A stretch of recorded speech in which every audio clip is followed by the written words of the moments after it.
They said he died quietly in exile. They said the rebellion was crushed and its leader hanged. They said the great warrior king was murdered by his own people. But what if they lied? What if the real stories of Africa's greatest heroes were buried, distorted, or erased to protect colonial pride? Tonight, we uncover the secrets they never wanted us to know.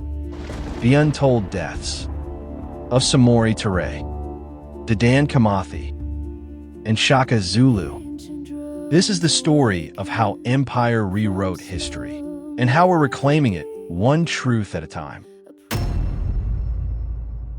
In the late 1800s, West Africa was not a land of silence. It was roaring with resistance. Samori Touré, a military strategist and founder of the Wassoulou Empire, rose like a storm against French colonial ambition. He wasn't just fighting for territory, he was fighting for the soul of a civilization. For over a decade, he defied one of Europe's most powerful armies with guerrilla tactics, mobile warfare, and a deep understanding of terrain. But when he was finally captured in 1898, they didn't execute him. No, they silenced him in another way. The French exiled him thousands of miles away to Gabon, far from his people. They claimed he died peacefully in 1900. But questions remain. Why exile a man you call a savage enemy? Why not put him on trial?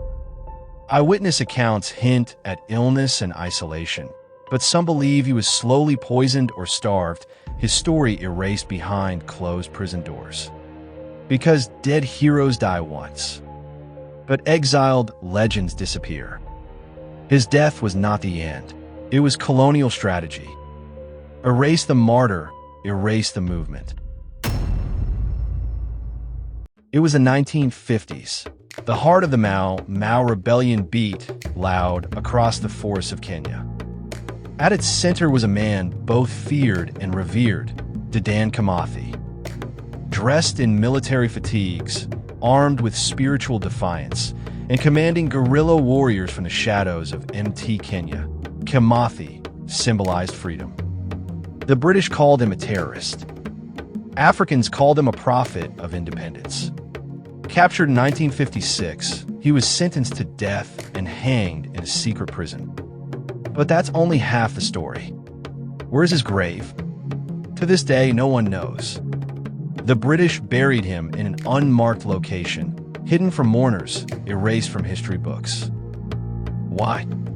Because a grave becomes a shrine. A shrine becomes a memory. And memories spark revolutions. For decades, Kenya asked, "Where's Kimathi?" And Britain answered with silence. Only recently has the site been rumored, but still unconfirmed. His ghost still walks. Not in folklore, but in every cry for justice in modern Kenya.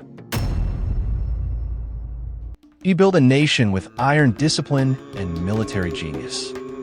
Shaka Zulu transformed a small chieftaincy into the Zulu Empire, a force feared across southern Africa. But in 1828, the man who carved empires from chaos was dead. The official version? Murdered by his half-brothers Dingane and Langana, tired of his rule. But deeper questions linger. Who benefited most from Shaka's death? The British and Boer settlers feared his rising power. He disrupted trade routes. He warned against European encroachment. And suddenly, he was gone. Some historians suggest European agents stoked the conspiracy. Divide and conquer wasn't just a tactic, it was a policy. And after his death, Zulu unity fractured. Within years, the British moved in. Coincidence? Or colonial choreography? Shaka wasn't just a warrior. He was a warning.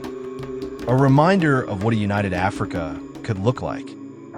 So they turned him into a madman in the textbooks. They painted him as a butcher, not a builder. Because truth is power, and power terrifies empire. These were not isolated lies. They were part of a system. To break resistance, they didn't just kill the leaders, they killed their memory.